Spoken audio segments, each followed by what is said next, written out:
100% in favor of renewing her contract, but Jeff and Scott and Michael have been working closely with her for the last couple of years. And do you have any accolades that you want to pass on to me? I'll make a motion for acceptance. Pretty sure that's what she's looking for right now. I'd like to make a comment too, because when I was newly elected way back in 2001, I remember that we were talking about Mia, and subsequently we made a trip to Washington, and I was just amazed at the ability of Mia and her company, the people she knows, contacts, her networking is outstanding, and she shows that to us, or shows it to you fellas whenever you go back to Washington. She's got everything planned out, the appointments, and that's the key, the appointments that she has established for you. You can walk from one office to another and get everything done. And I wholeheartedly agree that we should renew this contract 100%. Well, the fact that she can arrange the meetings and stuff, that's commendable. She's been at it a long time, but the value that she brings here is 100-fold from what we have to pay, what the cost of her services are. So, everybody, okay, I will make the motion to approve 3D. Okay. I'll second. Motion and a second. Any other comment? Public comment? Yeah, I'd like to second Bertha's comments. And yes, she can get us in the door to a lot of places, and it is impressive at the people that she knows and the doors that get open for us when we go back there. One question I do have about the count. She also represents the county, or had a contract with the county. I'm not quite sure, and we were discussing and making joint trips, but we haven't had any of those meetings. Is that going to be going? COVID. Yeah. Is it a COVID thing, or does the county still have a contract with her? I'll have to double check. I'm not sure if they're still using her. I know we had some overlap, and we did a joint trip with them at one point. Mainly the overlap, I think, was on forest management, but also rural broadband and other issues. So I haven't heard anything recently about joint efforts, but I'll double check with Mia and with the county to. Yeah, and I asked that very same question because I remember that there was much talk about. Yeah, it just makes her that much more valuable to everyone. Gallagher. Yeah. Mm-hmm. Yeah, and I certainly echo the board's sentiments about Mia. She is really impressive and really great to work with, and brings tremendous value. So. Okay, we have a motion and a second. Anything further? All those in favor say aye. Aye. Opposed? Motion carries. Move on to 4A, discussion action regarding the adoption of the fiscal year 2021-22 operating and capital improvement plan budget. Rebecca? We have to open a public hearing. Oh, I'm sorry. Okay, we will at this time open up the public hearing. Okay, so this is really just bringing back the information that was presented at the board to the board at the last meeting on the special meeting held on the 15th. There were some changes that we had discussed at that meeting that are incorporated in this version that you will be adopting today. And we talked about all of those. And then at the bottom of the staff report, I just listed them. So for instance, an increase associated with the costs associated with the Hogan Reservoir. We had costs associated with the 2 watershed sanitary surveys that we thought would be done this fiscal year. Some of the work is carrying over to next fiscal year. Thanks to Director Ratterman, he had caught where we needed to potentially split the bad GIS devices 50-50 instead of the normal split that we'd been doing. So I made that adjustment. And we also offset some of the transfer associated with that new water reserve based on some of those cost shifting that we did. We will close the year sometime on a cash basis, probably in late July, maybe early August. And then once we do that, then we will specifically know what that transfer amount is going to be with regards to the cash carry for the water fund. And then we'll know what the cash carry is for the sewer fund. But everything in here is really what we had discussed with regards to personnel, operating expenditures, capital outlay, CIP program, unless there's any questions. Back in the June 15th meeting for the Trans-Pacific Water Reserve, what was the amount last meeting? It's 75,000 now. What was it before? No, we've, when was it? It's the last board. Yeah, we increased it. So it was still, let me look here.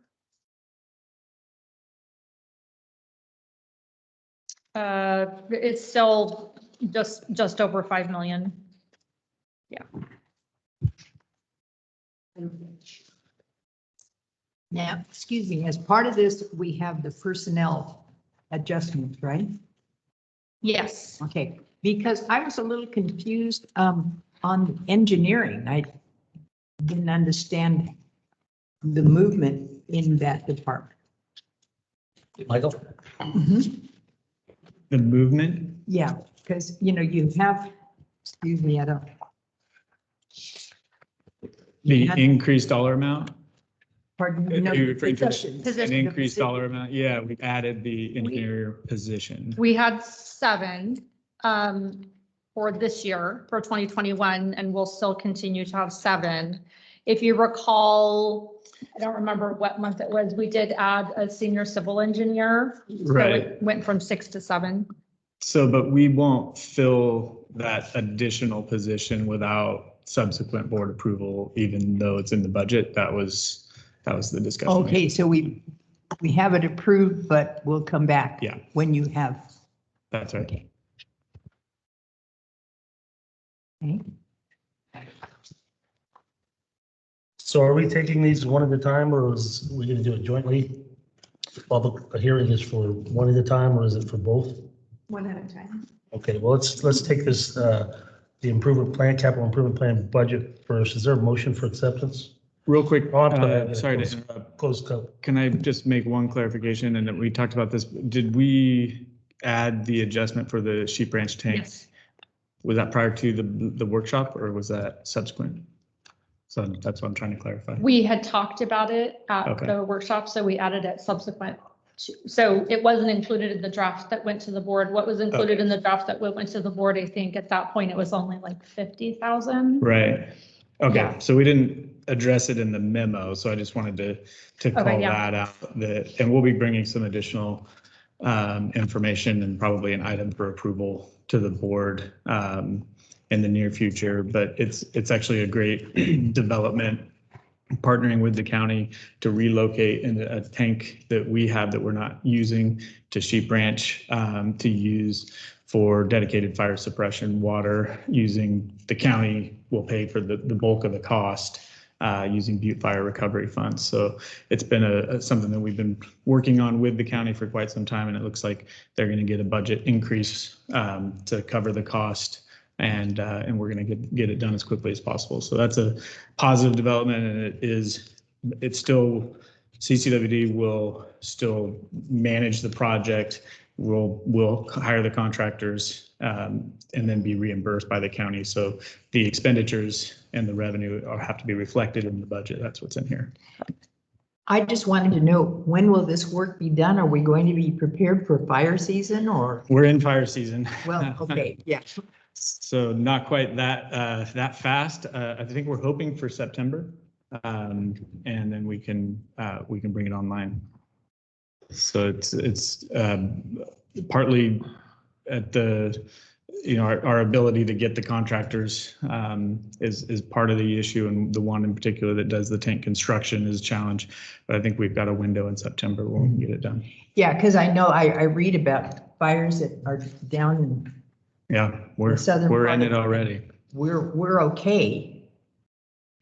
Well, I would say there is severe fire risk out there, right? Oh, yeah, it's Yeah. very high. It's very. But we don't high. have any current, yeah. Mhm. So I'd like to move for acceptance of fiscal year 21-22 operating and capital improvement program budget as proposed. second, Okay, we have a motion by Director Adams, second by Director Thomas. I'm just curious how we do these because I can't close it. We need to vote out of public hearing. The way I would understand it was we would have a public hearing, we would get a motion, I will ask for public comment, but don't we have to vote don't we have to close the public hearing and then vote? This is Matt, yes. Go ahead.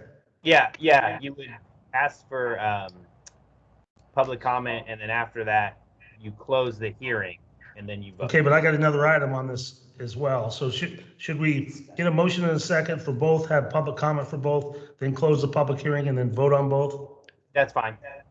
Okay.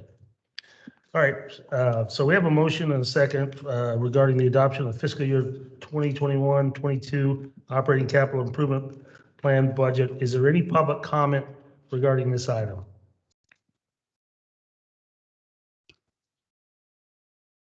Okay, seeing none, we will hold that for a second, and now we'll be discussing in the public hearing, discussion action regarding the adoption of the fiscal year 2021-22 personnel allocation budget. Move for acceptance of the personnel allocation resolution for the fiscal year 21-22 budget as proposed. second, With motion by Director Adams, second by Director Underhill. I just have a question for Rebecca. Is the allocation changed since our last No. workshop? Okay, we have a motion and a second. Is there any public comment regarding the adoption of the fiscal year 2021-22 personnel allocation budget? Okay, seeing none, we will close the public hearing. Rebecca, please call roll for the first item on 4A. Director Cicada, Yeah. Director Thomas. Yes. Director Ratterman, Yes. Director Underhill, yes, President Davidson. Yes. Please call roll on the second item. Director Cicada, Yes. Director Thomas. Yes. Director Ratterman, Yes. Director Underhill, yes. President Davidson. Yes, okay, both items are approved. Thank you, Rebecca. Okay, might as well stay here.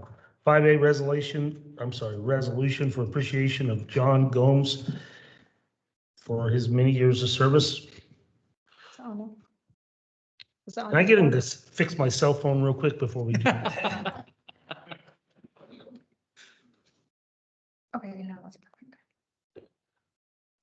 Okay, so John Gomes was hired here with the district on December 1st of 1999 as an information systems analyst. Me too. His last day at work will be July 8th. And that will be as the district's information systems administrator. In his nearly 22 years working at CCWD, he's been an integral part of the district's move from paper to computers. He's assisted with security cameras at all district facilities, cell phone setup and problem solving, computer ordering and software installs, system maintenance, system administration, network security, telecommunications administration, and business process development for operations and customer service. During his career, his user base has increased from 55 computer and system users to 75, including the board of directors, all while being conscientious of costs. So we wish him happiness on a busy retirement with lots of travels and spending time with family and friends. And the general manager has a resolution. Yeah, so I'll read a proposed resolution for the board. And to your point about the cell phone, I have told John we're going to give him a pager even in retirement. A pager, wow. This is Really going all out on the whole pager thing. there's just too many times when Still you say, make- well, ask John or go get John. And we want to preserve the right to do that. And I want to also acknowledge, I don't think we specifically call it out in here. I was talking to somebody at a different water agency recently, and they were asking about, because there's other agencies that are still remote board meetings, or the board is in the room, but no public have been in the room. And so we were talking about how we've managed this over time. And I think after some learning experiences, it's gotten to a point where it works really well. And not only in here, but we had a town hall meeting recently in Copperopolis that was outdoors and online. And everybody who was there could hear and could see our presentation, and everyone who was online could hear and see our presentation, all kind of seamlessly with a microphone hiccup at the end. But even then, it all still worked. We were able to adapt to that, and that's a trick that we didn't used to have to pull off. And so thank you, John, for getting us through all those things over the years. So this is a resolution of the Board of Directors of the Calaveras County Water District recognizing John Gomes. Whereas John Gomes has faithfully served the board and ratepayers of the Calaveras County Water District for nearly 22 years as the district's only information technology employee. And whereas John worked on several projects to the betterment of the district, including the implementation of Springbrook, Questies, and CMMS. Whereas John was always available to staff across the county at a moment's notice. And whereas over the past 22 years, John built and maintained positive relationships with district employees, consultants, and key stakeholders. And whereas on a daily basis, John ensured that all district employees had access to stable technology. And whereas John was known for his passion for riding his motorcycles to work on nice days and standing by his raiders through thick and thin. Not many of us left that admit to that publicly. John and I are, we've bonded over that. Yes, absolutely.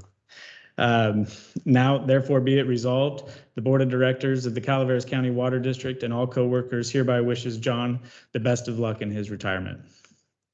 Hear, hear. Thank you.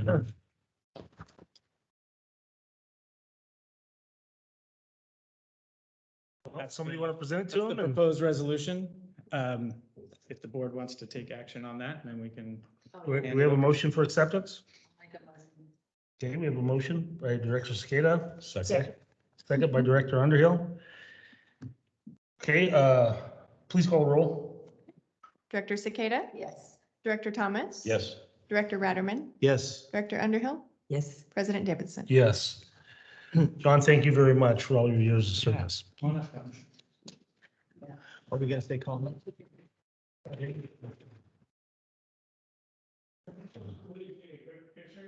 actually, do you guys want to get anything? I hand it to you and if the board would mind standing up. No, it's fine.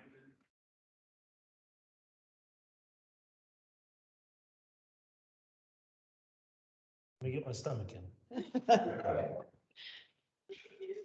Don't forget to smile, now people can see you. Did you get it, Damon? Yeah. Okay. John, do you have a couple words before the board tells you what we really think?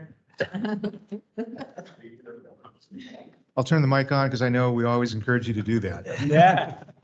Yes. It's been an interesting 22 years. Actually, I even consulted to the district when I had my computer store in Angels Camp, Calaveras Computers, back in the mid 90s. So I've actually worked for Calaveras County Water District for many, many years.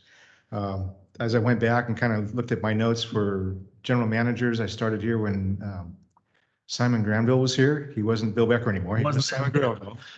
I didn't realize we started the same month. And I believe, Jeff, you were on the board at that time as well. So My first my year. hat's off to you for also being here for 22 years. Thank you.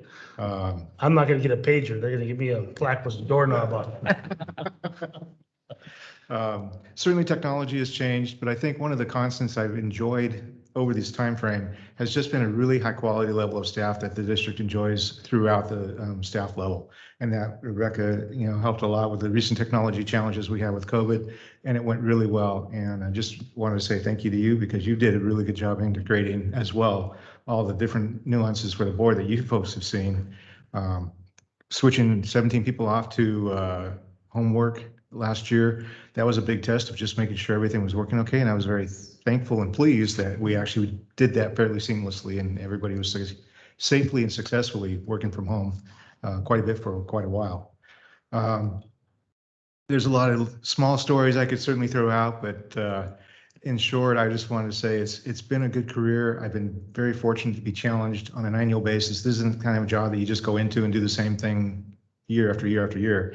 It's been an enjoyable challenge staying on top of and implementing new forms of technology, being brought into new software packages and new concepts. And I was really pleased, certainly with the CMMS, our mobile maintenance system, and how effective that's been and how efficient it's, I think, added to our field staff and their work in the field, with everybody now having a Service Pro and or hotspot with their phone so they can even get out there and do stuff right in the field.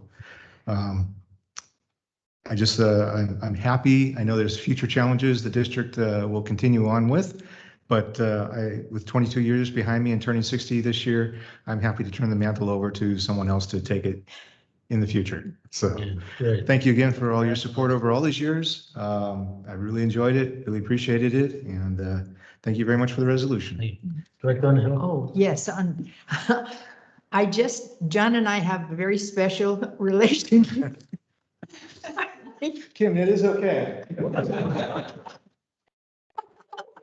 It's all coming out here now. Where is this going?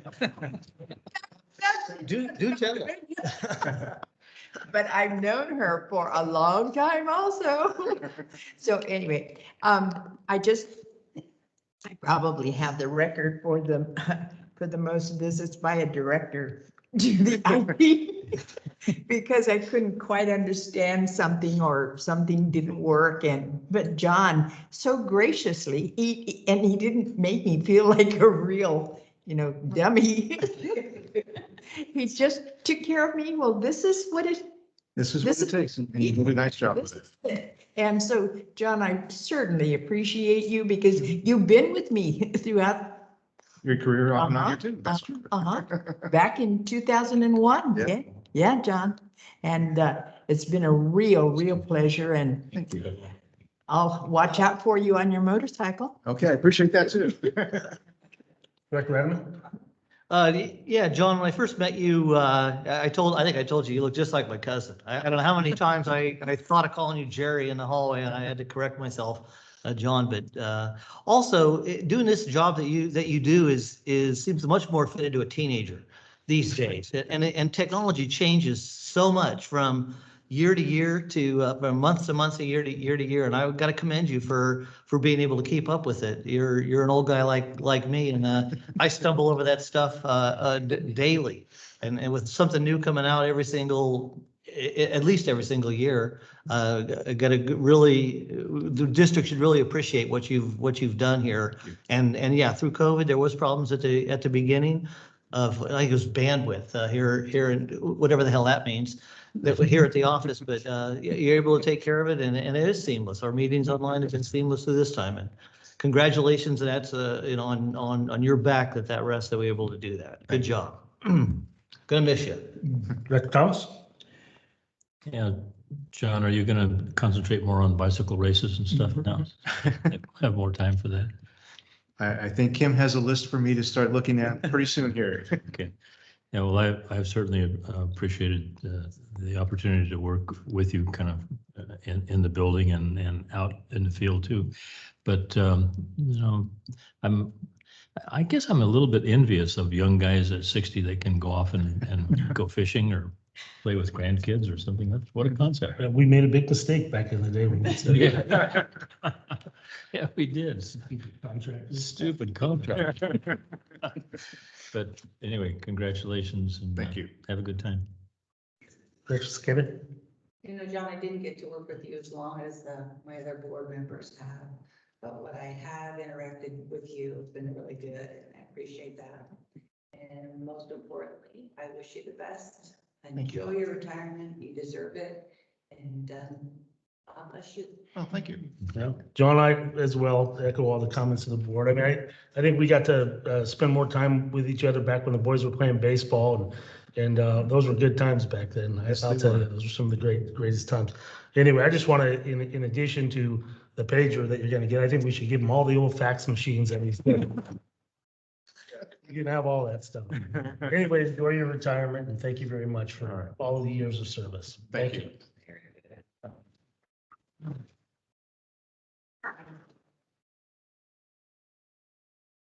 Does anybody else want to make a public comment on that item? Yeah.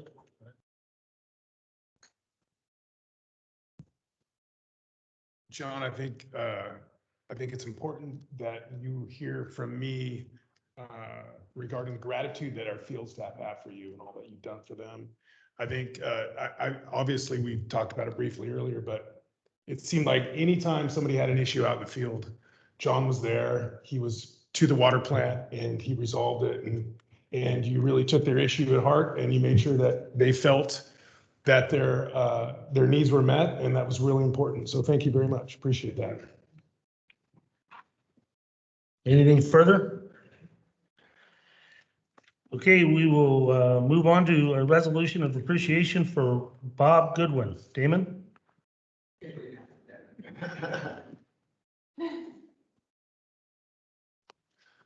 Thank you, President Davidson. So I believe Michael has a resolution here he's going to read for Bob, but Bob is going to be leaving us here after 6 great years. You're going to be missed. We really appreciate all the work that you've done. I don't end up there. So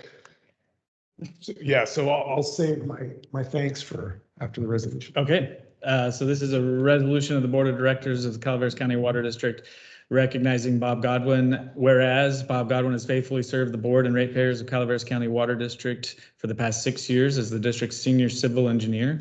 And whereas Bob worked on several projects to the betterment of the district, including the Huckleberry Lift Station Pump Rehab Project, the Jenny Lind Water Treatment Plant Pre-Treatment Project, the Vallecito Wastewater Treatment Plant Recycled Water Pump Station Project, and associated Title 22 report, the West Point Wilseyville Wastewater Treatment Plant Consolidation Project, and numerous wastewater treatment facility permit updates. That's an incomplete list, I might add, but those are some of the highlights. Bob has diligently worked to organize the engineering department's historical information to ensure a comprehensive understanding of the past plans and objectives for future employees and the betterment of the district. And whereas Bob successfully built and maintained positive relationships with local and regional utility agencies, consultants, and key stakeholders. And whereas Bob always had the best interests of the district's operations staff in mind when it came to project design. And whereas Bob is known for his love of K-pop, sugar, and well-formatted Word documents, which I really, really appreciate. As long as I'm not the one doing the formatting. Whereas while district staff is very sad to see Bob go, they will take comfort by remembering some of Bob's best conversations here at the district were had with himself. Now, therefore, be it resolved, the Board of Directors of the Calaveras County Water District and all coworkers hereby wish Bob the best of luck in his new position and success as he furthers his career.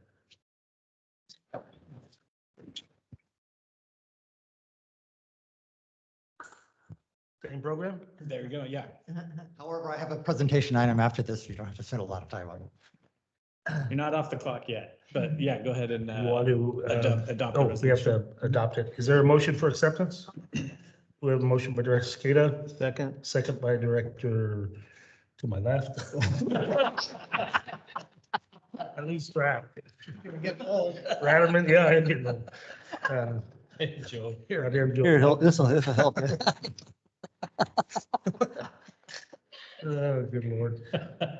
Okay, we have a motion and a second. Please call roll.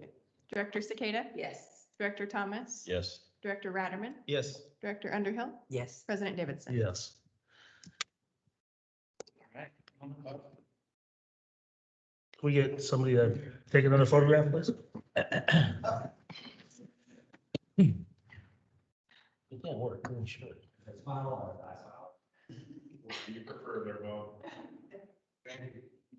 No crime.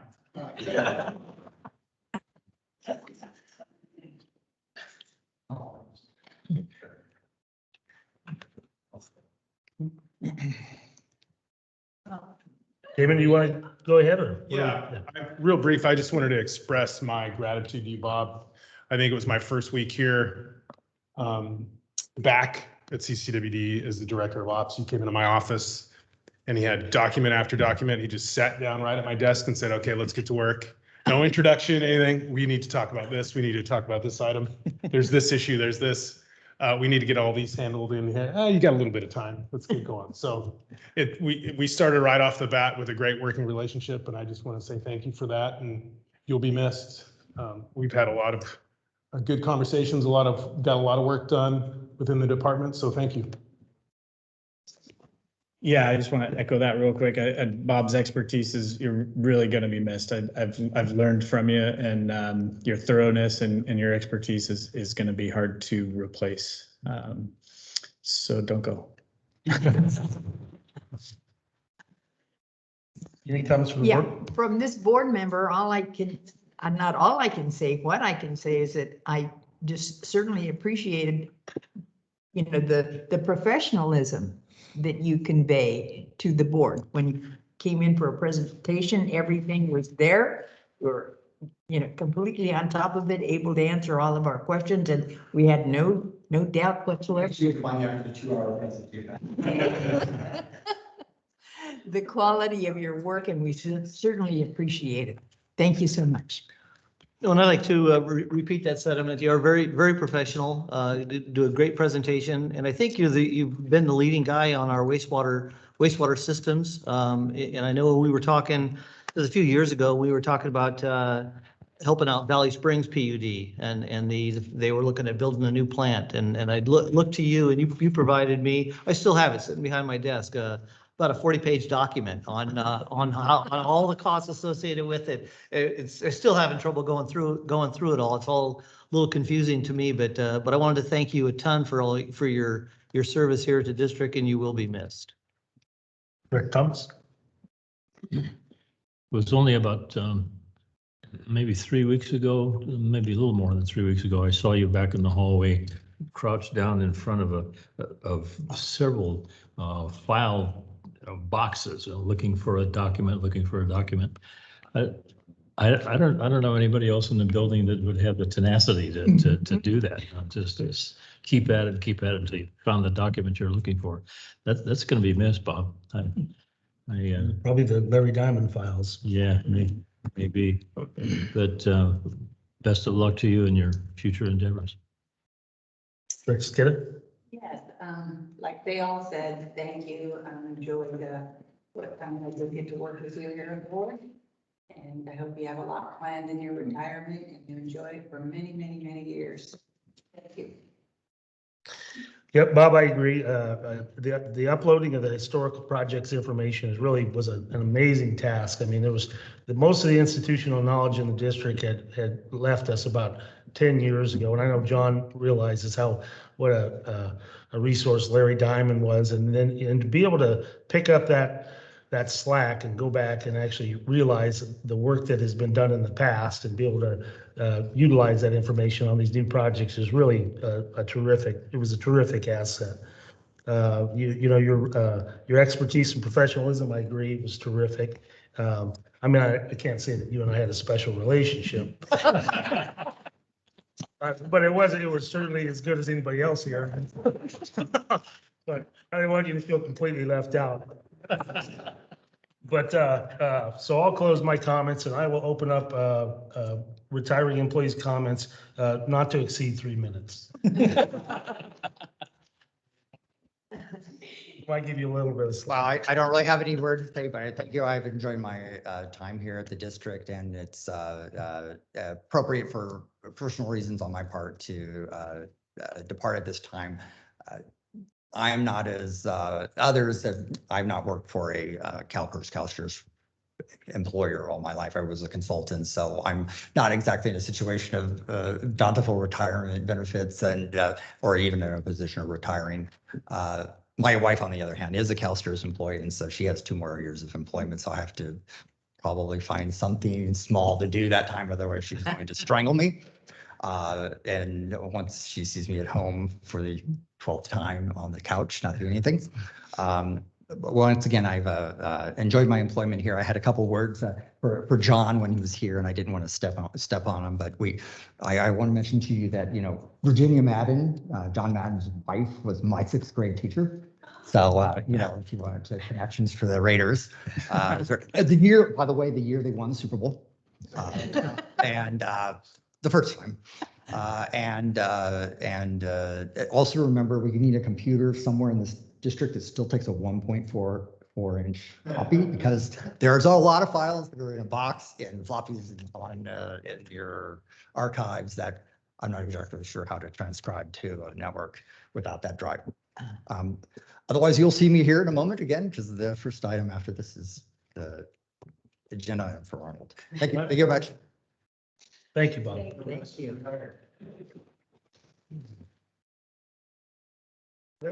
Let's just take a short, little 10-minute recess and we'll reconvene.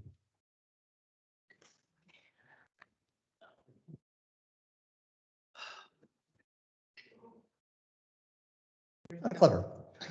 Well, back to this. So, the project will basically entail, let's see how this goes. So much for the 12 slides, Bob. Yeah, well, this is my, my problem. I'm a very technology oriented person. There we go. Nothing ever works when I try it, so. Where's John? Heavy, if not. Oh, you want me to go through this way? Okay, so fair enough. So again, this is just, whoops, it's next slide. I was just gonna quickly go over what the project is, what we're seeking design services for and the eventual construction of. I want to explain again to you and the public who are listening why this is an important project and why this facility is important, and then just what the scope of the work will be. And then as a sales pitch to our operations staff and to Damon, some of the efforts that we've made to date to improve the facility's operation. So this all begins with the fact that there was there's a master plan, general plan, where we looked at the facility itself and its deficiencies, and ultimately, oh wait, let me go. It's a terrible slide. Let me just go to this one. I did this a while ago. Just to highlight again, the Arnold service area and its treatment plant is the third largest currently in the district, following La Cantera and Cobber. So it is one of your larger facilities and serves about, or slightly less than 900 ESFU, EDU, the customers. It stretches from Avery to Arnold along the 4 corridor. I've given you an overview of the facility, which I know most of you are familiar with. It's a very large property of which we only use a small portion, of which even that portion, only a small portion of that property that you see here on this photo is the actual treatment plant. It's off the 4 corridor. This is an existing facility. We have a building for biosolids dewatering, an aerobic digester, clarifier, which I pointed to the arrow is the original project scope, and an oxidation dish for biological stabilization for all wastewater. Plus there are some filters on the left and a control building and some other effluent disposal. Back last year, I wrote a design report, which you can see here is titled the Phase 1 Improvement Project Design Report, which looked at various facilities deficiencies, improvements needed at the plant, both because of reliability and or capacity and or redundancy. This is not a new project. In fact, if you go through our files, all the way back in 2010, we prepared a report on this very project at improvement. So it's been 10 or 11 years in the waiting. My report looked at a large number of improvements or potential improvements that could be done. You should have a copy of that report somewhere. We can certainly furnish it to you. That my report looked at expanding the plant with an additional clarifier, expanding the plant with an additional oxidation ditch, additional biosolids stabilization, additional filtration or new filtration system, separation of the filter feed pumps from the effluent pumps that feed either the spray field or the infiltration galleries that are used for disposal on property. The result of this report is a ranking. And the ranking is shown on this table. And this is the ranking that was used for the proposal request to our consultants, where we asked them to provide a scope of work for those elements that were ranked 1 through 3 on this list. I circled number 6 because no sooner had I done this report and issued the RFP that we needed to issue an amendment discussing the need for evaluation of improvements to our electrical and instrumentation system at this facility, primarily for safety. Related to this project and concurrent to this project and ongoing in order to continue the operation, the reliable operation of the existing clarifier. A number of fixes have been made to that clarifier. The principal improvement was keeping the drive gear and the down tube from falling apart. That was made last year, and that was all driven by a simple deficiency on what was happening is the rail that the clarifier rests upon as it rotates around jams on various high spots there on the track, transferring a lot of vibration to the main shaft. And over 20 or 30 years of operation, that's caused that to fatigue. That's all been repaired. I actually had a little video. I had an audio video. Can you click a little audio video? You can, it's just 3 seconds. It's down. So.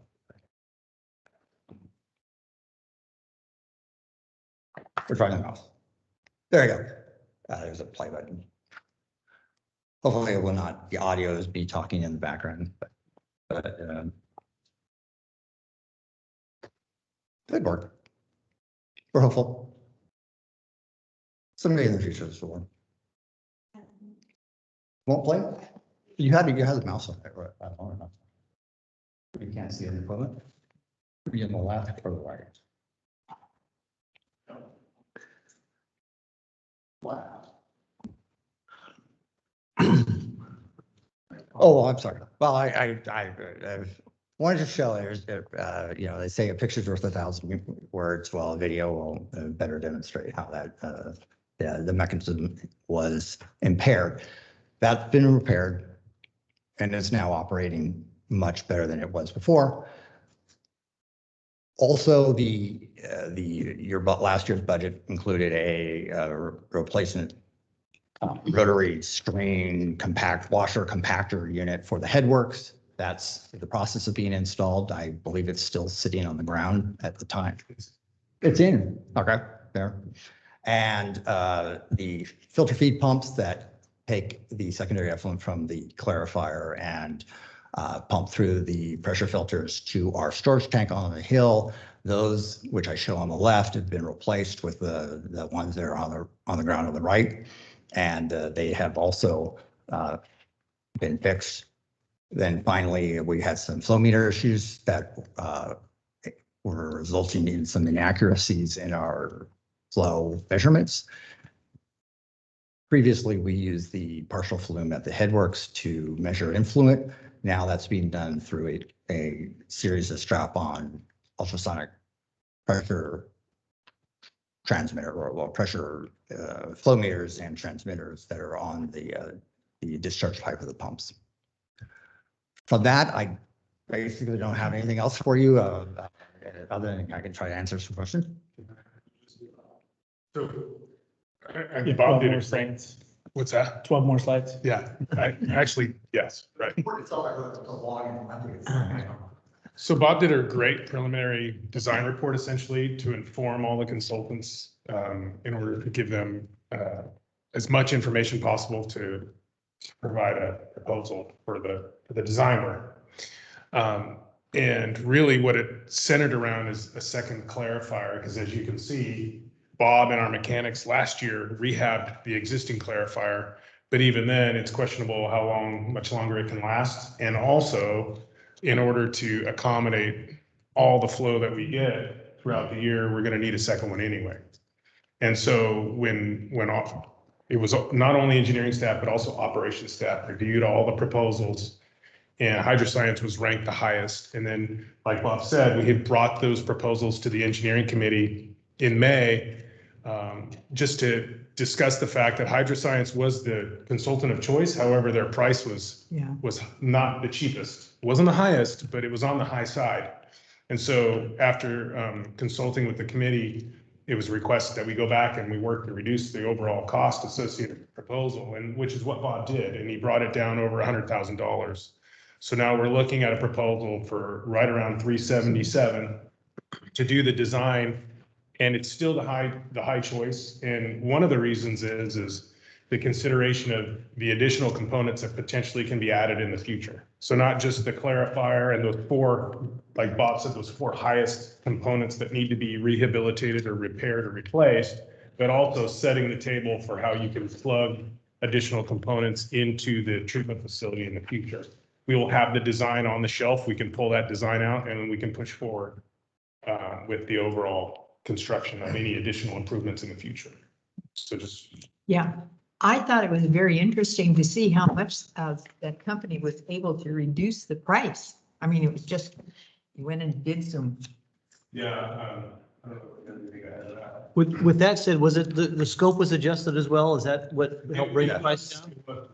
Okay. Yes, basically, we went to Hydro Science and asked them to reduce any of the optional tasks or any of the elements that they had regarded as potentially discretionary on the project. Where the problem with this facility, that when they or whatever consultant you eventually, let's say Hydro Science works on the project, staff will have to work with them to very clearly identify what an ultimate facility configuration will be.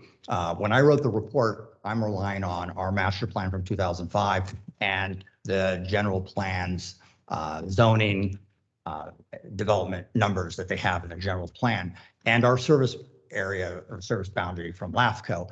If you add up all the numbers, we're going from maybe 850 to 1,450 connections. That's a fairly large number of additional services in Arnold. If that happens, you really do need a second oxidation ditch. We will not be able to provide treatment for all 1,500 connections with one oxidation ditch. However, there's only been 5 or 6 connections added to this plant, ignoring Millwoods being added in the last 15 years. So what number do you go with? So you're going to have to pick a road.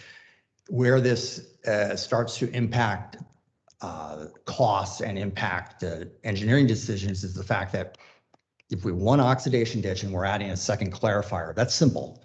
We can just take the flow from the oxidation ditch, split it, go to 2 ditches. They can have 2 different pump stations and just pump back to the oxidation ditch. It's all one homogeneous flow.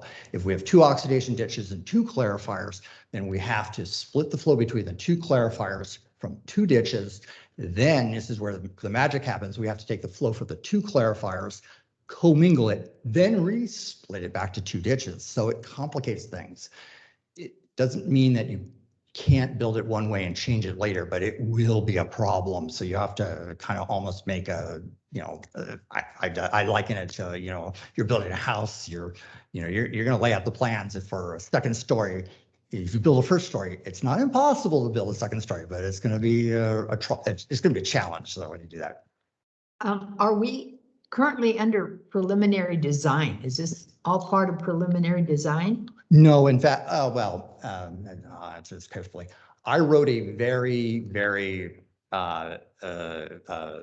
in-depth pre-design report in-house. So we're starting with the consultant's starting with a pretty good start, and therefore they're going to do a design report. But in my case, I wrote a very lengthy report after going to the facility, working with operations and looking at our needs in the future. So I gave them a very good head start on what they have to do. Because I was reading, the description, and it already said that they're going to have 2 workshops during preliminary design and. That was with ours. Yeah, that would be with district staff to basically Okay, a 'cause that- workshop to kind of brainstorm and discuss kind of what Bob brought up in terms of how are we going to proceed with the overall design, which way are we going to go? And this is, as they do a deeper dive based on his preliminary design report, it'll inform some of the recommendations they make in the workshop. Okay, I was just yeah. curious about that. But back to the proposals overall, Hydro Science is really taking a comprehensive look, and our staff, particularly the operations staff, were really impressed with the proposal, and feel like they will give the district the best leg up on the improvements to Arnold. Mhm. And we're Okay. we're considering maybe fewer hours to not be able to build. Okay. Yeah. Yeah, the biggest thing right now that's going to be a problem, or not a problem, you're gonna have to work with it, is because you've already missed the project schedule. I mean, if you looked at that, Well, right, yeah, I mean, we're about 4 months behind. We'll start all of that over. Yeah, this is like in the recap, we brought this to the engineering committee some time ago, and there's been a lot of back and forth on this because we recognize that we need to get it right, and we start to consider some of the improvements that need to be made to other facilities district-wide, and we really need to be focused on how we proceed somewhat quickly, but also with caution, and this is kind of speaks to that. Okay. All right, Director Underhill, you prepared to make a motion? Yes. Yeah, just. But, okay, but can we get a motion in a second and then we'll finish? Okay. I make a motion that we approve the, what's my wording gonna be? Resolution 2021-47. To award design services contract for the Arnold wastewater treatment facility improvement project, CIP 15095. Second. Okay, we have a motion second. Director Skidda. So the other companies that submitted proposals, did theirs include the scope of work? Their price include the scope of work that when you went back to Hydro Science and asked them to revisit? So we asked the top two to address their scope, and interestingly enough, the number 2 ranked consultant had a very minimal proposal, so they just wanted to address the clarifier. And Hydroscience had a very comprehensive proposal, and so we asked both, would you be willing to revise your proposals so we could get you on the same level playing field, so to speak? And number 2 declined, and Hydroscience said absolutely. So. And then the scope of work that they're talking about in here, you're not going to change the type of process for the treatment. It's going to be new equipment to make it more efficient and capacity. Increase capacity. Yeah. Okay, that was it. Thank you. There, before you step down, there was an allowance here for potholing, about $12,000, and it said that some contractor would come in and do that up to the allowance. Aren't we in the potholing business? We are, and actually, it's interesting you bring that up. We're going to be potholing for geotech for our West Point Wilseyville consolidation project for the consultant also. So yes, we can absolutely work with. Right. Yeah. So we can absolutely work with a consultant to get that work done. Okay. And I was particularly struck by this subtitle here about project management, that they're going to manage the project with an emphasis on diligence, tracking and verification, efficiency, effective communication, management of the budget. What a concept. Yeah. Right. What, it's well worded, huh? That's pretty cool. I wish all of our consultants had that, and hold their feet to the fire on that. I mean, we definitely don't want another Lee and Rowe fiasco. So. Noted. Absolutely. Anything else from the board? We have a motion and second. Is there any public comment? Seeing none, please call the roll. Director Cicada, Yes. Director Thomas. Yes. Director Ratterman, Yes. Director Underhill, Yes. President Davidson. Yes. Thank you. Thank you. Thank you. So what's Bob's not, that's your last hurrah. Is that? My last day at the district will actually be July the 16th. You probably will not see me here before that. Can't you come back for special projects or? Well, that's a good story. You may see me. You won't see me with just get that. How's that? All right. Thank you. Okay, we'll move on to 5D, discussion action regarding adoption of the district's 2020 urban water management package. Brad? Yeah, thank you, directors. I'm happy to present in this agenda item the final 2020 Urban Water Management Plan update package. As you might recall, this includes 3 components: the 2020 Urban Water Management Plan update itself, the 2020 Water Shortage Contingency Plan, which details some of our statewide drought stages, as well as our efforts to try and work through the different drought stages in our various service areas. And then it also includes a 2015 urban plan addendum to deal with the Bay Delta requirements as a result of the Delta Plan. This is all in compliance with the Water Management Planning Act, and the final documents presented as attachment A through C, available online, incorporate several of the public comments as well as months of analysis performed by myself and Woodard and Kern staff and support, as well as other management team review and others at the district. As you might recall, April 26th through May 21st was the public comment period. We solicited public comments during that time, had a public hearing in front of the board, as well as several other board presentations related to the urban plan as we were developing the documents. Included as appendix, or as attachment D rather, in this package are the public comments received, as well as a matrix of response to the public comments received from the Central Sierra Environmental Resource Center, as well as the Calaveras Planning Coalition. Note that in these letter comments, it was not so much about particular sections of the document as much as broader planning concepts. And so we tried to parse what we could in the matrix out of that and then put together thoughtful responses to some of their concerns, as well as some other more informal comments we had received back from various organizations and the public. Note that a lot of the materials in this plan are consistent with 2015, specifically the response to comments and how we incorporate that as an appendix into the urban plan document that is before you today. Again, this is all contained in attachment D, and I would just like to point out in there that in response to some of the comments we got regarding the increase in agricultural demands projected for 2045 and beyond in the county, we put together a memo that details exactly why we believe those increased demands are reasonable given different factors that are happening in the Central Valley, as well as different climate change and other impacts that we anticipate could happen in Calaveras County. So with that, those documents will be included as an appendix to the approved urban water management plan. This package is due to the Department of Water Resources by July 1st, so rapidly approaching.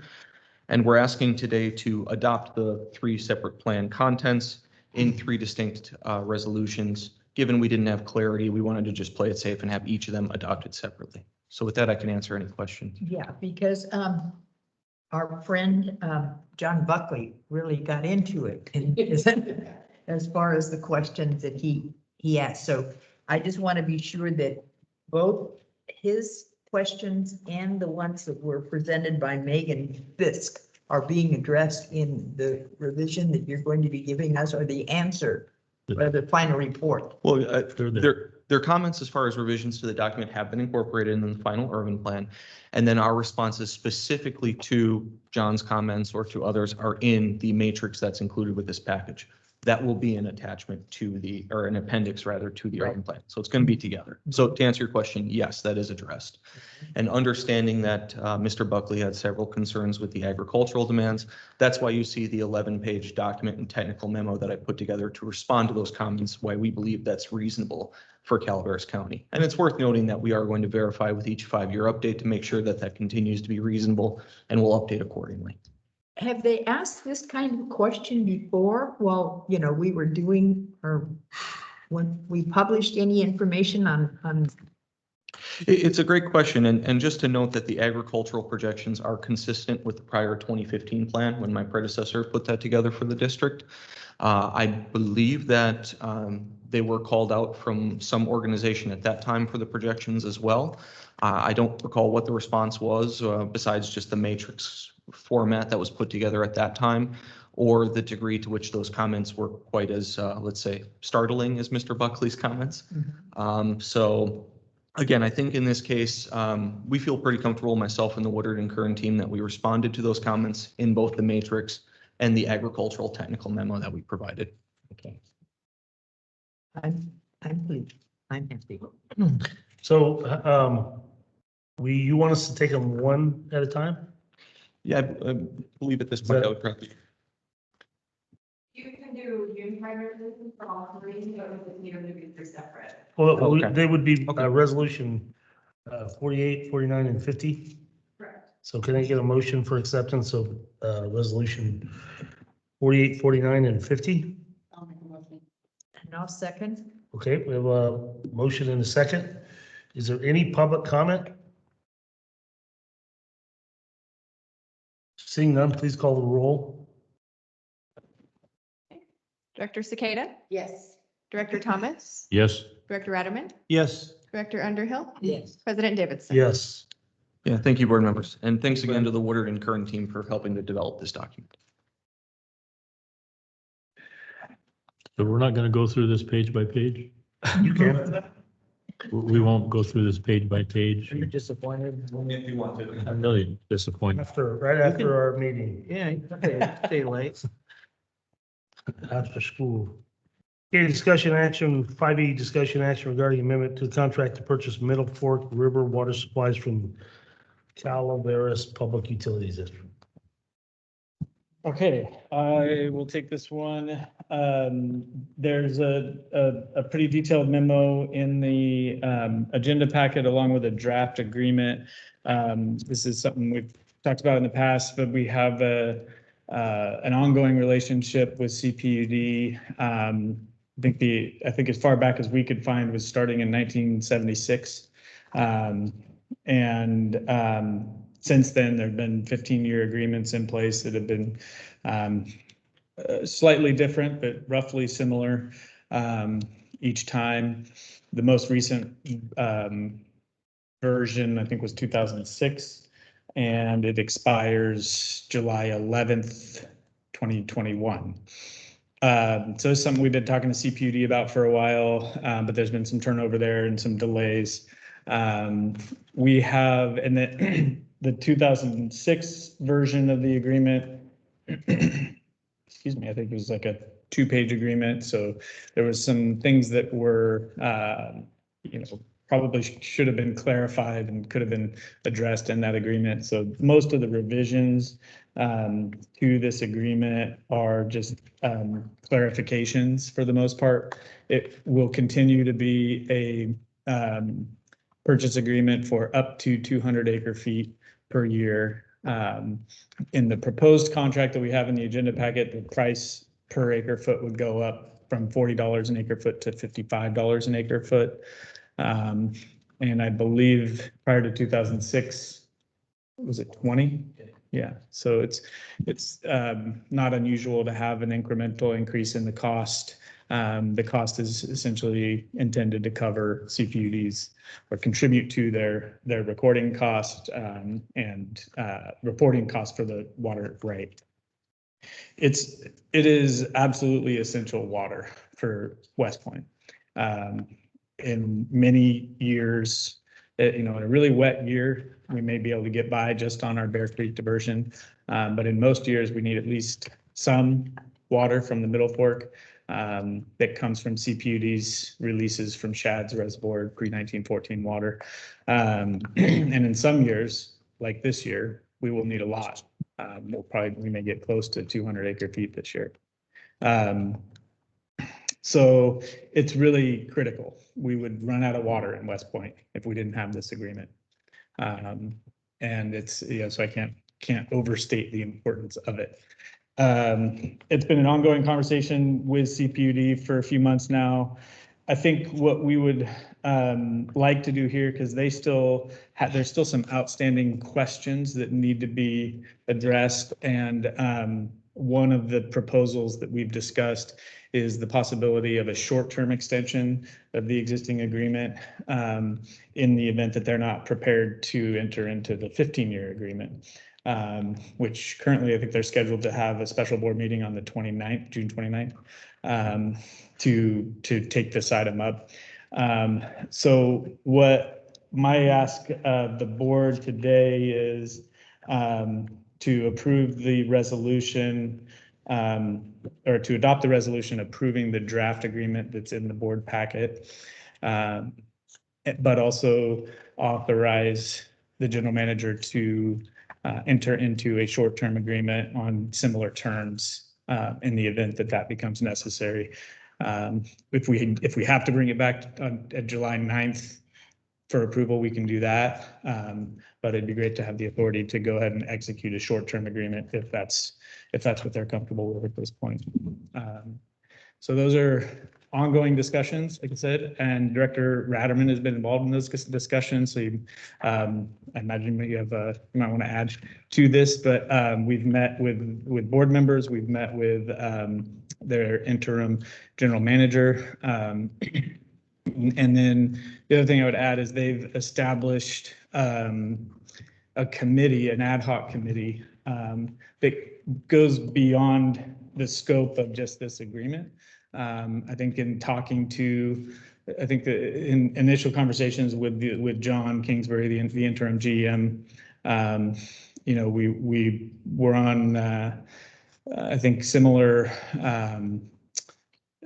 similar understanding that there really should be a closer relationship between the agencies. And so establishing an ad hoc committee for the purpose of strengthening that relationship between the two agencies and exploring ways that we can continue to work together is something that our board could consider. They've already appointed 2 board members to that committee.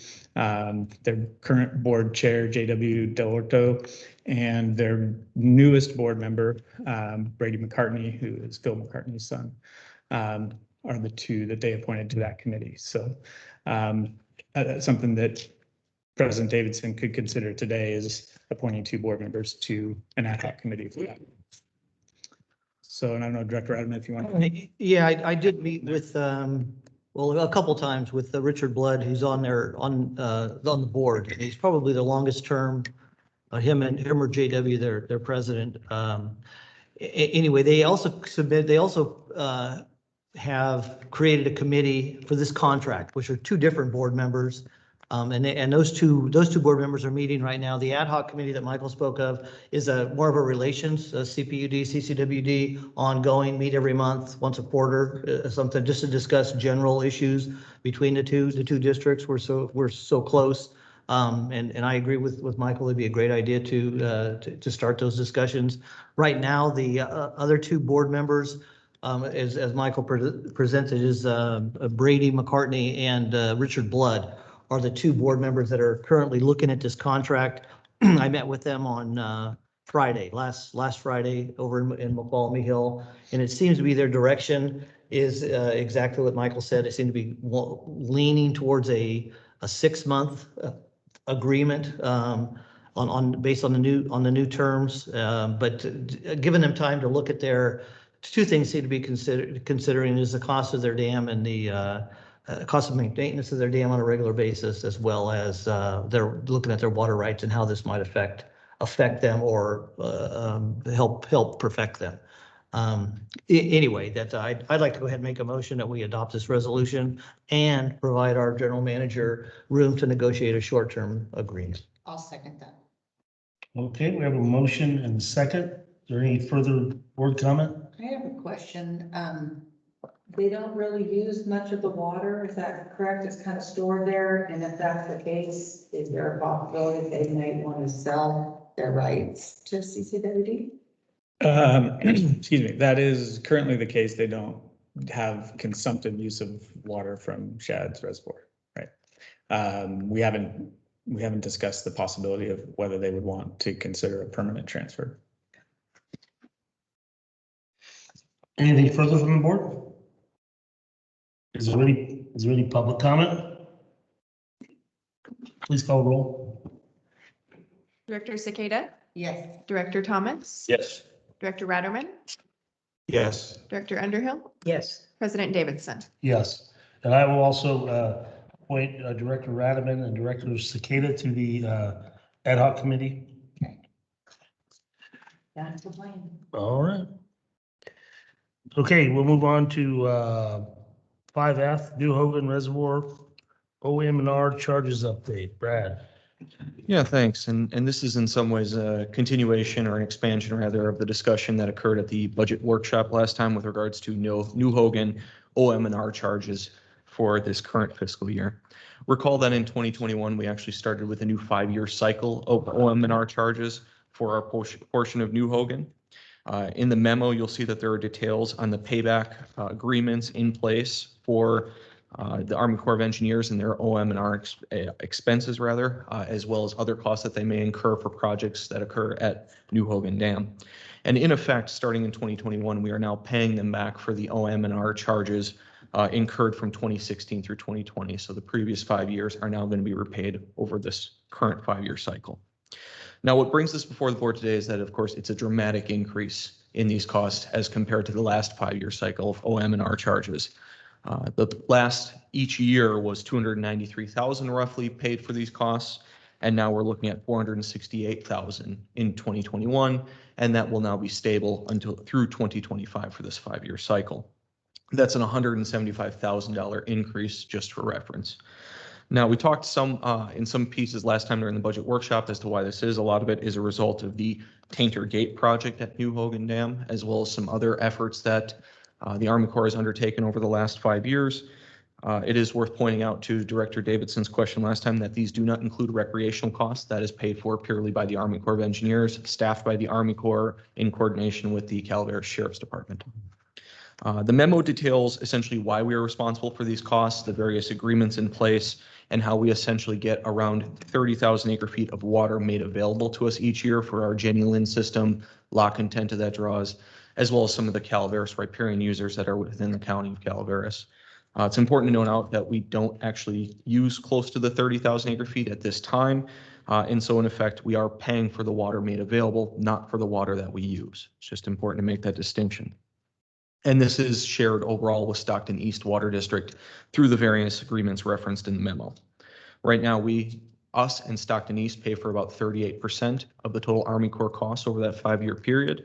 And then between that, we pay 43.5% of those costs is our share for Calaveras County Water District. Again, the 468,000 that I referenced for this 2021 is now going to be constant for OM&R over the next 4 years following 2021. And the debt repayment and other costs that we pay to Stockton East are a separate budgeted item. That's why I referenced Rebecca in case there are any questions that arise on that, but that is separate from what we're discussing here today. To answer Director Cicada's question from the budget workshop, this is a perpetual contract with the Bureau of Reclamation. Us, Stockton East, and Reclamation have the contract for New Hogan water supplies. We've established the amount that we have as a portion of the total conservation water made available. We will eventually pay off the debt service for our portion of New Hogan, what we owe Stockton East, but we are going to be responsible for the OM&R continuing forward well after we've paid off that. How much is that payment annually and when will it end? That payment is the 468,000 I'm referencing, and to my knowledge, based on Not the review. debt service. No. The debt service. My apologies. Yeah, my apologies. The debt service was It's about 70,000, 70, 80,000. 2,000 for the principal, and it's around between 9 and 12. And when will it end? I think it's within 5 years, I think. It seems like it's getting closer, right? It is, yeah. It's getting really. How long has that been going on? How long we've been? We entered into that agreement in 1970. Okay. So at this point, we're just looking, well, I shouldn't. 2025, thank you. Just real quick on that. Is there an interest payment on that? Yeah, she is. So, yeah. Yeah, and I think Why that's have, I mean, why wouldn't we refinance and pay that off? I mean, like we have so many other things, is it, Let's see, interest rate is favorable. well, 7% isn't favorable. Oh, 7%. It Yeah. fluctuates, I think. It does fluctuate, so we'd have to look We'll at have to the, take a look at if we can do that. yeah. Well, just think about it. I mean, most everything else we refinance down to the twos. And I don't want to prolong it. I do want to get rid of it, but if there's a way that we could refinance that with this, in this low interest environment here in the next, 5 or 6 months, we should try to do that. We'll take a look at the terms of that one. That one's a little different, but we'll look at it. Yeah, okay, thank you. So again, at That's this a good point, we're one. talking about the 2021 OM&R cost portion. That is the 468,000 I was referencing. Yeah. And we're looking for approval by minute entry at this point, just to recognize and authorize us to, the GM rather, to sign off on those costs for this 2021. And then just simply to recognize that through 2025, that will be our annual OM&R cost for New Hogan. Again, repaying the 2016 through 2020 costs. Okay. Thank you. So just to quickly reiterate what Brad just said, although I think he said it very well. Most of this is an informational item because of the questions that came up before, and very good questions because of how much this cost has gone up. And so what we'd like to do is pay this in this fiscal year. and it's a significant increase over what was budgeted. So that's the authority that we're asking for today. But I anticipate bringing this item back again because of how much these costs have gone up. We'll look into whether there's any way to decrease costs on the interest, but also whether there's, what we can expect going forward as far as OM&R and the value of that. So I think the huge incremental increase raises some really significant questions that we'll bring back to the board. The questions on the attachment A, the little chart, and the great jump in the price that we were talking about is from the 293 to the 468. And it looks like the payments for the 293 were starting in 15 and 81,000 through 72,000. First question is why aren't those increments the same each year, divided equally over 5 years? And then lastly, the 69,000 at the bottom of the chart in the year 2020, how did that go down from the previous 5 years when the number 468 went up so drastically? Yes, a good question. Just to clarify in the attachment A table that you see here, I'm talking about the OM&R 5-year blocks that are retained and essentially paying for the prior 5 years of Army Corps incurred costs. The construction repayment column that you see here is the aforementioned principal and debt service that we're paying Stockton East. So that's coming down because we're paying that off. Okay, never mind. But also just to expand on that a little bit, so the 5-year OM&R cost isn't calculated until the end of that 5-year period. They track all those costs. And so we're paying for what they have included in the last 5 years. So the next 5 years. So we're going to be paying 468 for the next for 5 years in a row? That's right. Correct. Wow. And then they'll track all their costs over the next 5 years, and we'll split that going forward. Okay. So that's why there's the kind of erratic jumps, incremental increase. Construction repay is to Stockton East, that column. Yes. Okay, got it.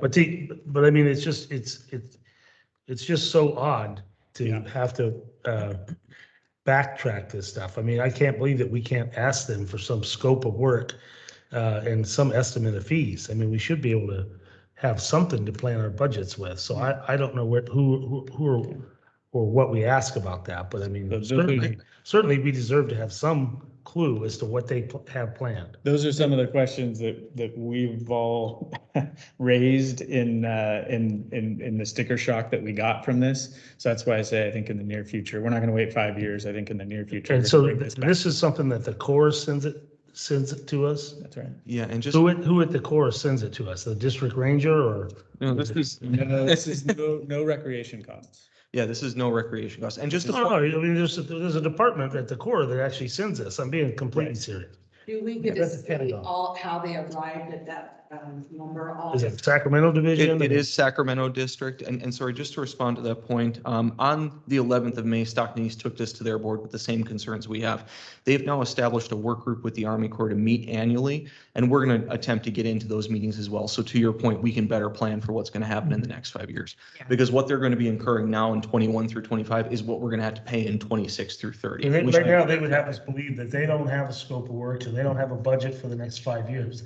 That's what they're telling us. And we're going to track that down in those. Get to, you know, that just doesn't make sense. And we'll work with our Stockton East partners to get involved in that committee and to meet with them annually and to report back because, yeah, it's absolutely critical. Sorry, Director Cicada, I cut you off. I didn't know if you had a question. Do we get a list of how they arrived at all the numbers, every line item that they spent and what they used? What does this turn out on these costs per acre feet of what we, what are we paying per acre feet? There's a 31,000 feet in water made available under the contract. The actual usage is only, I think, around 35. That's provided. And we end up paying per acre feet because we have to pay for all that, and I'm looking at, okay, so we're gonna pay $55 per acre feet. Perhaps. $141 a acre. To do the quick math on that, it's actually provided in attachment A. You'll see the total cost, which includes the OM&R annually, as well as this payback to Stockton East for the construction. That total cost column is the sum of those two that we've paid each year. And then I provide the actual water use in each of those calendar years as well. You can do that, yeah. But it's a fair point. But it's worth pointing out that this is paying for the 30,000 made available to us, not our actual use. How soon are you going to be meeting or trying to get onto this committee? I plan to reach out to Stockton East, immediately to try and figure out when they're planning to schedule these and hold these. I haven't been given any dates to this yet, and a lot of that was just following up to Stockton East board presentation as well. Is their OM&R Stockton East exactly the same as ours? Is it split equally, or is it that same division of water use or water made available? It's the same division of water made available, so we pay 43.5% of the two of us, so they're paying, what would that be, 46.5 or 56.5, sorry, roughly. So they're paying a bit more on the OM&R than we are. Okay, thanks.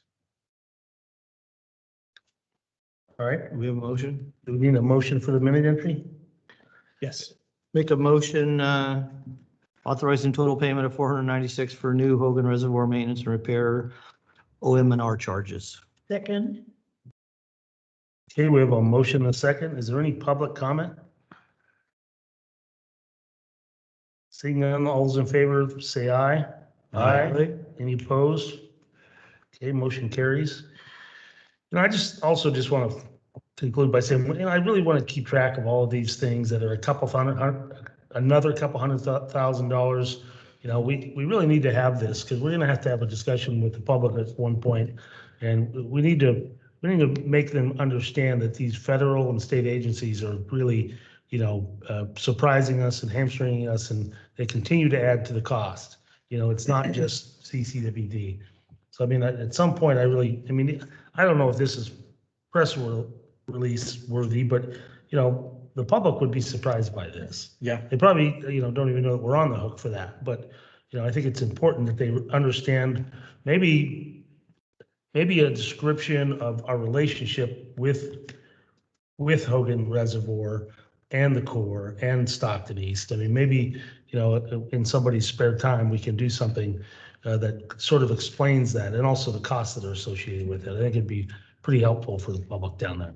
I think that's a great idea because and I can think of also expanding it to include other regulatory cost increases. DSOD jumps to the top of my mind, but there's other cost increases where we could have an explanation of what CCWD's interest is, and then showing what the cost increases are. Yeah, okay, we'll get on that That's this a good weekend. idea. Well, I will point out that in the budget that I put together for Department 60, I attempted to try and break out line by line for the DSOD costs and others here. So we can tee off of that and try and provide that info for Great, you. I appreciate that. Thank you. Okay, 5G, America's Water Infrastructure Act Risk Resiliency Assessment Update. Hello again. At this point, this agenda item is really an update for the America's Water Infrastructure Act of 2018, or AWIA as it's called. We were asked under AWIA, or rather required under AWIA, to review the risks and resiliency of our water systems and to look at the financial, IT, operations, and other sort of support structures, and to assess our risks and vulnerabilities as a district into a document that we self-certify by the 30th of June here. This document that was provided to you all, it's worth pointing out, is an internal confidential version. This contains a lot of sensitive risk, vulnerability issues for the district, our facilities, financial. This is an internal The one confidential? the one that you have presented to you, each of the board members, is an internal version. The one that was provided in the agenda packet is a public version with a number of the vulnerability issues redacted. And so again, that contains sensitive information. And this was all developed in-house between myself and the Water Resources Department, as well as in coordination with Damon and the operations staff and some of the operators of our various systems. Again, the whole intent here is to be more aware of the risks and our system needs as a district, to look at where we are vulnerable and what our conditions are as a whole. And at this point, Woodard and Kern did provide a review for us. The urban plan budget did come in under, so I was able to task them with helping to review to make sure we checked all the boxes for AWIA, which we did. A letter is included in your internal version that the board members have. And the next step to this will be following up with an emergency response plan per AWIA due this December that'll build on these risk and resiliency concepts, open up potential grant options for us through some federal programs, we hope, and then investigate how we can try and deal and mitigate with those risks and vulnerabilities. There is nothing to approve here. This is purely just informational for the board members And the large document that you all have, again, the internal confidential version, not the public version that came with the agenda item, contains a lot of good information and addresses some of the comments we've heard from the board in prior meetings regarding what we're looking at in terms of risks and vulnerabilities for our system and infrastructure. So with that, I can answer any questions with regards to AWIA. I know that was quite possibly the largest agenda item that was in your all packet, but hopefully it's informative. We know that. Yes. Any comment from the board? I'm confused about what you said, that what we got in our agenda packet is for general consumption, but you made reference to something that we should we have. What's in our packet is the journalism. Yeah, so just to, just to clarify each. Okay. Yep. Yep. Okay, thank you. Yeah. Right? Okay. I'm not gonna comment on that. Okay, thank you. So no board comments? There's nothing No, wrong it with was that. so thorough. I went through every single page. I didn't find one, all the I's are dotted, T's are crossed. Good job. Perfect weather. There is a typo on page 720. You all failed the test. Probably underlined one thing, and this was a follow-up action. ERP due no later than 6 months after each RRA certification. And my Yes. question is, where are we on this? We're hoping that with the, well, now approved budget today, that we will go out with an RFP immediately on July 1st to try and request consultant services to put an emergency response plan together. That is due December. I plan to work with whatever consultant is ultimately selected and brought to the board for approval to put together the response plan that, again, will build off of the concepts in the RRA, start to pull out where we're most vulnerable and what we can do as a district to try and respond to that. So more info to come on the ERP, but that is a requirement under AWIA due later this year. Okay, so, you'll be addressing the vulnerability of our facilities? Well, a lot of that's already done in the RRA. That was more of the vulnerability document. The emergency response plan will be a follow-up to, well, what do we do about those? Right, well, that's what Yep, more substantial. correct. Okay. All right. We'll move on to the general manager's report. Okay,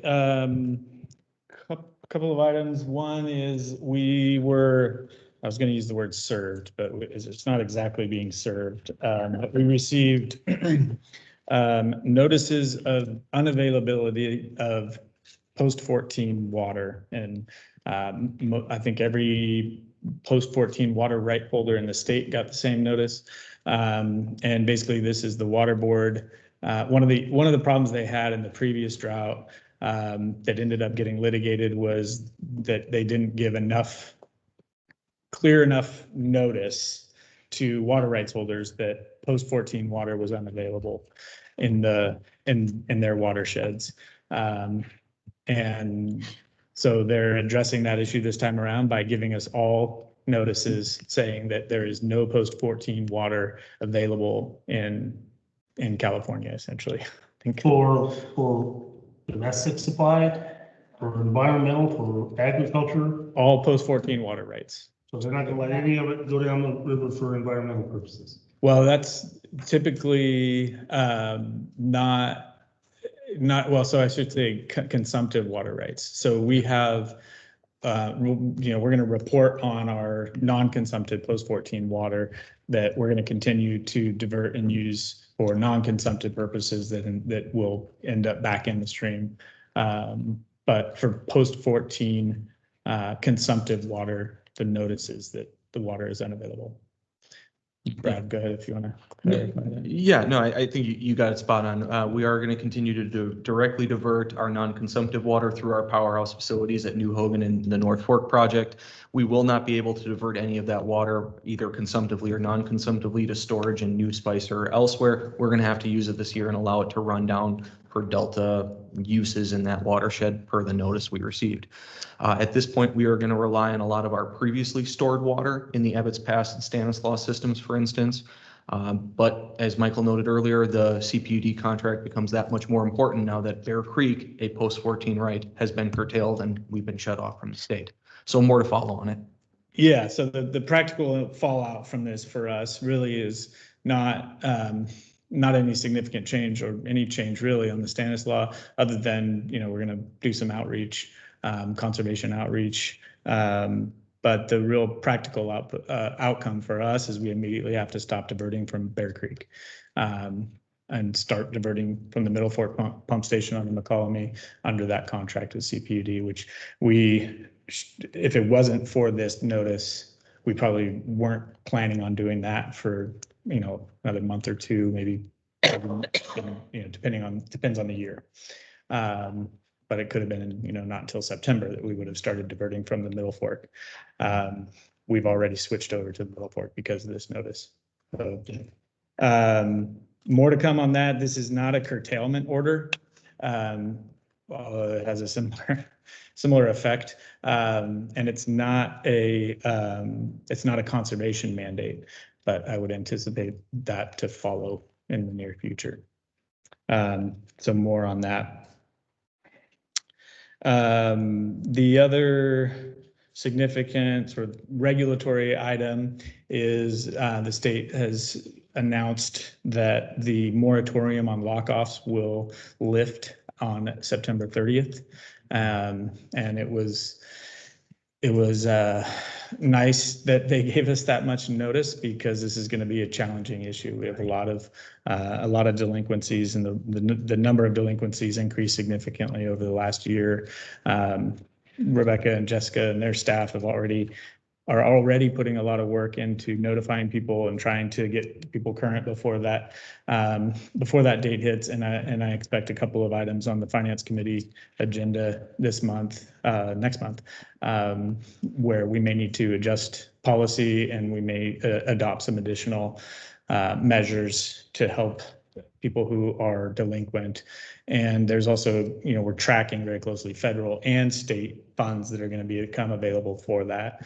But so far, mechanism of payment remains complicated. And so it's going to be a process of learning how much money is available, how do we access it, and then how will that directly benefit the customers that we have right now. So, because you had been working on the practices for collection all along, right? Yes. Because it's going to get very ticklish. Right. Yeah. So we really want to make sure we're not taking anybody by surprise, Right. And that our policies are, you know, that we're going to transition back to, you know, our normal operating condition, rather than, you know, locking everybody off on October 1st. We're going to have a plan in place to transition back to our policy. So, there will be more on that. I just want to report out, I didn't mention this during the MIA contract item, but we had a very positive meeting with Congressman McClintock. He is clearly engaged in our effort to secure funding for Copper Cove wastewater, because he was very noticeably upset by the fact that we were left out of the Army Corps' work plan this year, as we were. And it wasn't necessarily anything we said. As soon as he heard it, he was frustrated. He was directing his staff to follow up on it. He was clearly led to believe by his conversation with the Assistant Secretary of the Army that we would be included in that work plan. And so there's going to be some follow-up work, both on our part and on his staff's part. But it was just really nice to see your representative share your frustration. And so there'll be more to come on that, but I think it will really help going forward, having him even more engaged on that project. The COVID prevention program is being rolled out. I sent it out. I think I sent a copy to the board as well yesterday. And it went into effect immediately. This was us, you know, turning around the Cal OSHA's New updated guidance came out last Thursday evening, I think it was. And instead of the normal waiting period, the governor's executive order made it effective immediately. There were still some questions about implementation that we worked through over the last several days. And but we wanted to get our policy update out as quickly as possible so that we can start to relax where as allowed by OSHA. That's No, and it's good just in time. I had no idea what Jessica and Brad even looked like. Yeah, I want to introduce you Put a man into him on the I want to street. introduce you to Brad Arnold and Jessica Self. I know that you may not recognize him. No, no, it's great to I think see. that that's Jessica. Yeah, it's great to see everybody again, and it'll be a moving target though. That document is going to be revised again, and you know we'll keep up on the changes as they roll out and implement them in the most reasonable way possible. But there's always trade-offs. So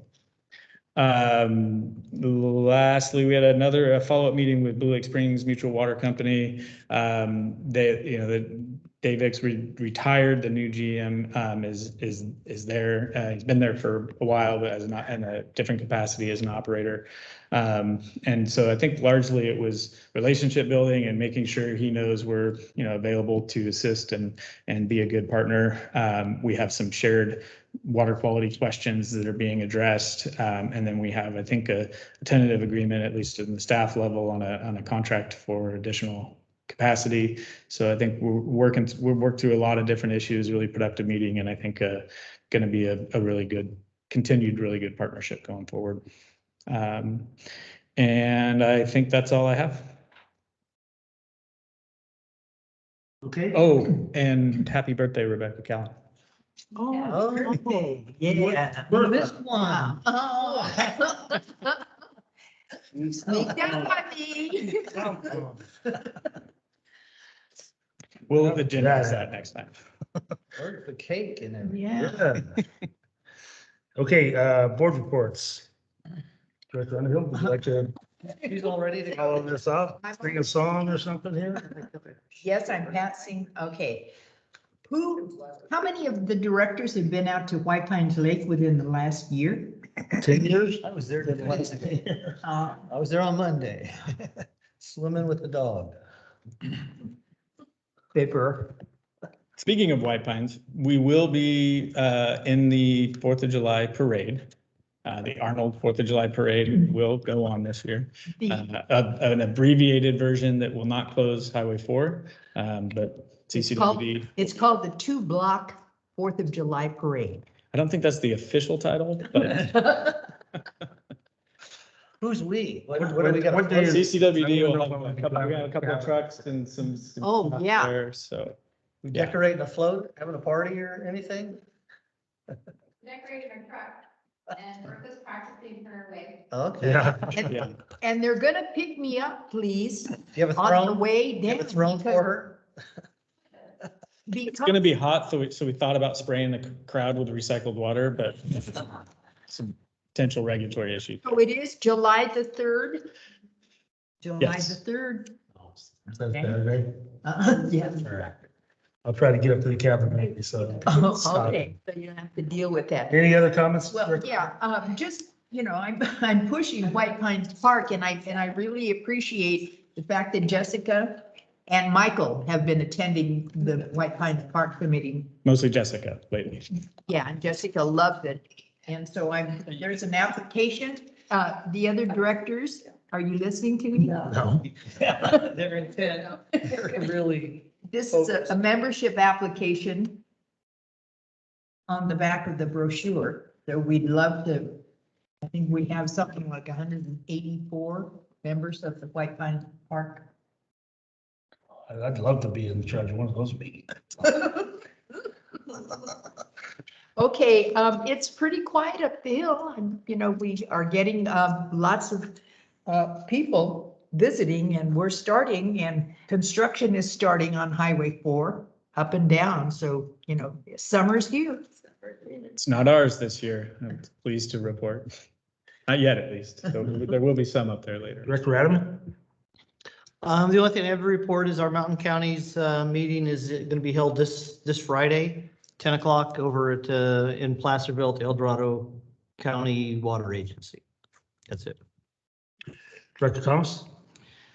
I have been invited to provide some music at the 4th of July parade in Moke Hill. I hope that's okay with you. So, Provide music? You gonna sing? At the, yeah, I'm at the gonna, winery? no, I'm gonna sing for the 4th of July parade, the national anthem or something in Oh, the middle, really? in the middle of the street. So Okay. I'm moving in on your district. Is that on Sunday the 4th? Yeah. Okay. I'll be there. I'll see you. You can't go. I most certainly can. I live in. Well, Director Adderman, I think that means you can go sing in his district anytime you want. Right, But right. if I you get to go and sing- he goes. I get to sing and cover. Stand by him. Okay. Director No. Segeta? Yes, since you brought up Murphy's and traffic, Murphy's is installing their suicide lane from Penn Gulch to Main Street, right in front of my office, so there is some road work going on there. It's be a turn. 25-mile-an-hour zone. Yeah. It's not too bad.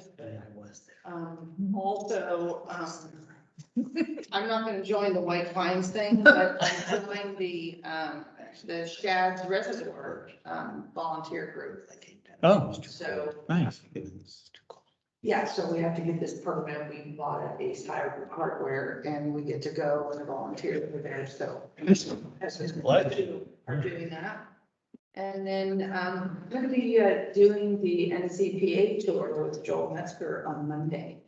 Nice. Gonna go tour, Spicer and whatever else. And that's it. What's the Shads group? Is it like a cleanup? Friends of Shad's Reservoir, you have to go on their Facebook webpage Huh. and ask to become a member. And then they'll ask you questions like, well, why do you want to be a member? You fill that out and they'll either accept you or not. And then once you go, yeah. That was And rough. you go to the Ace Hardware in West Point and you apply for a little permit. And then they tell you when a volunteer is gonna be there. They ask for you to volunteer, so they monitor the gate. And only when a volunteer is there, you go, you sign this agreement saying that you won't litter and, you know, a whole host of things, but, There's still you know, for kayaking, what have you. is there still a blood initiation? Or- We haven't talked, great, I'll let you know. Yeah, you just wait. You don't ask that for White Pine, but But it's different. All right. Moving along, I just want to make a comment about the state of the forest. I just finally got up to my cabin recently. It is amazing, the devastation that went on this last winter. I mean, we lost hundreds and hundreds of big, giant trees. I mean, I had, my property had 5 acres up there, 7,000 feet in Tuolumne County, Big Prather Meadows. But I have a creek right there, and I'll bet you a dozen 100-foot trees fell either on over to my side. There's so much that the cattlemen just put the fence up recently. Usually they would have already done it, but they had so much work to do. I mean, that's really kind of an amazing thing for those guys to come through with chainsaws and have to cut those logs. But I mean, just the state of my little creek, which is normally very clean and moving good. There's so much tree debris and stuff in it now. And it's just amazing. I don't know if we just had a significant event up there, just isolated, or what happened, but one of the big cabin behind me, the whole roof blew off on one side. Just an amazing amount. And I don't know if it's true of the whole forest, but I mean, typically we pay attention on the drive up, but so many down trees in the road that had to be cut out. And it's just a shame that all that timber up there just rots on the ground. But Yeah, my husband and I, we drive around a lot there on 88 as well, and we were just in Spicer and Union, and we're noticing the same things everywhere. And I was wondering if, you know, we had the big wind events, but are we not having the usual environmentalists, volunteers out there doing some cleanup that might be happening because of the COVID or something maybe? no, Because they've it's been everywhere. doing, yeah, they've been doing Yeah. some well, cleanup. when these trees get snapped off, right in the middle, you got to kind of wonder Yeah. what that day was like. Yeah, I think a lot of it was that late January storm. And it is, I think it's pretty widespread because I've been up to Union a few times recently and just driving out there it looks different. You can tell the difference. 88 too. Because so many trees. That's amazing. So many trees have come down. Yeah. My understanding, I can't remember, it was probably somebody in the room who told me this, so I don't want to claim, that I learned this on my own, but I was really interested to hear that, because January before that storm was really warm, that the trees, when it gets warm, trees prepare for the dry season by filling up with water. And they had done that before that January storm, and then they got hit with a heavy snowfall and high wind. And so, I mean, Arnold is the same. The trees in Arnold were devastated in January. I mean, that makes more sense if they get top heavy, because many of these came, I mean, there was one across the meadow from me that root ball has to be as tall as this, and the whole tree went root ball and all. It didn't even come over. I mean, it had to be a over 48-inch diameter tree, and it didn't snap. But many along my side, they just snapped in half. Yeah, and there's a biologist in the room, so I'm not going to pretend to know anything more than that because I'll get in trouble.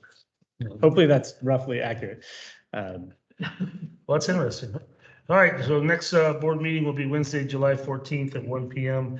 We're going to adjourn to closed session 9A Government Code 54957.6 Agency Negotiations, General Manager Michael Minkler and HR Manager Stacy Lawler regarding negotiations with employee organization SEIU Local 1021 Management Confidential Unit. Is there any public comment on closed session? Seeing no, we'll take a recess and re-adjourn into closed session. Good, Brad. We'll see these out. No, there's no money on it. This is- They're gonna buy those out.